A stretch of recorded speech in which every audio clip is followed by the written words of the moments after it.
দুইটি দল থেকে সুবিধা পেয়েছেন।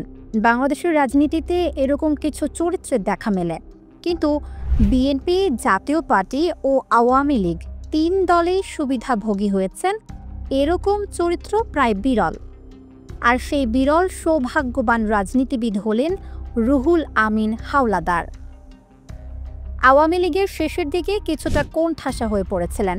অবৈধ সম্পদ অর্জন সহ নানা অভিযোগ ওঠে তার বিরুদ্ধে। কিছুদিন আড়ালে থাকার পর আবার খোলস ছেড়ে বের হয়ে আসছেন রুহুল আমিন হাওলাদার। রাজনৈতিক পথ পরিবর্তনের পর ফের আলোচনায় তিনি। রুহুল আমিন হাওলাদারের রয়েছে দীর্ঘ রাজনৈতিক ক্যারিয়ার। মাত্র ২৬ বছর বয়সে ১৯৭৯ সালে সংসদ সদস্য নির্বাচিত হন তিনি। অল্প বয়সেই সাংগঠনিক প্রজ্ঞা দেখিয়ে বিএনপি নেতৃত্বের নজর কেড়েছিলেন, কিন্তু খুব বেশি দিন বিএনপিতে থাকেননি, দল ত্যাগ করেন তিনি। বিএনপির প্রতিষ্ঠাতা জিয়াউর রহমানের মৃত্যুর পর রাষ্ট্রপতি হন বিচারপতি আব্দুস সাত্তার। গঠন করেন নতুন মন্ত্রিসভা। সেই মন্ত্রিসভায় তরুণ রুহুল আমিন হাওলাদার দায়িত্ব পান বস্ত্র ও পাট উপমন্ত্রী হিসেবে। বাংলাদেশের রাজনীতি তখন টালমাটাল, অস্থিরতা চলছে অবিরাম। ১৯৮২ সালে আকস্মিক বিদায় ঘটে রাষ্ট্রপতি আব্দুস সাত্তারের। সামরিক আইন জারি করে রাষ্ট্রীয় ক্ষমতা কুক্ষিগত করেন হুসেইন মোহাম্মদ এরশাদ। তার হাতে গঠিত হয় রাজনৈতিক দল জাতীয় পার্টি। নতুন রাজনৈতিক দলে যোগ দিয়ে গুরুত্বপূর্ণ নেতা হয়ে ওঠেন রুহুল আমিন হাওলাদার।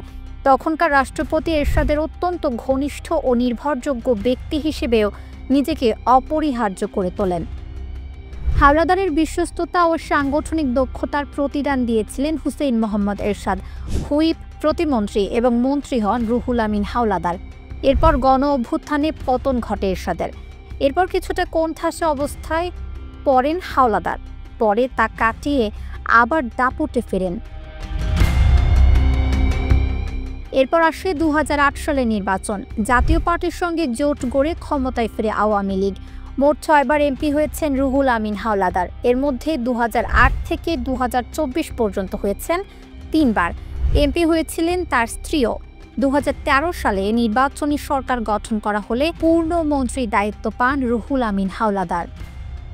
বরিশালের বাকেরগঞ্জ তার নির্বাচনী এলাকা হলেও রাজনৈতিক হিসাব নিকাশের কারণে একাধিকবার তাকে ভোট করতে হয়েছে পটুয়াখালী ১ আসন থেকে। একাধিকবার জাতীয় পার্টির মহাসচিব হয়েছেন, আবার কখনো হয়েছেন দল থেকে বহিষ্কার। তবে দীর্ঘ রাজনৈতিক ক্যারিয়ারে বাকেরগঞ্জ ছাড়াও দক্ষিণাঞ্চলের কুয়াকাটা, কলাপাড়া, দুমকি, বেতাগী সহ বিভিন্ন এলাকায় রয়েছে তার রাজনৈতিক প্রভাব।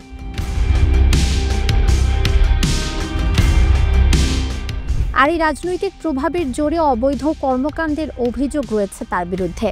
সরকারি ও ব্যক্তি পর্যায়ের বহু জমি দখল করে সম্পদ করার অভিযোগ উঠেছে রুহুল আমিন হাওলাদারের বিরুদ্ধে। সন্দেহজনক লেনদেনের অভিযোগও রয়েছে দুদকে। রাজনৈতিক পর্যবেক্ষকরা বলছেন, দেশে ভোটের মাঠ গরম হলেই তৎপরতা বাড়ে রুহুল আমিন হাওলাদারের। এবারও তার ব্যতিক্রম নেই।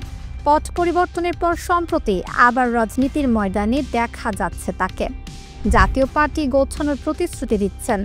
রুহুল আমিন হাওলাদার কি রাজনৈতিক বন্দোবস্তে নতুন কোনো হিসাব নিকাশ দেখছেন? এ প্রশ্নও তুলছেন কেউ কেউ।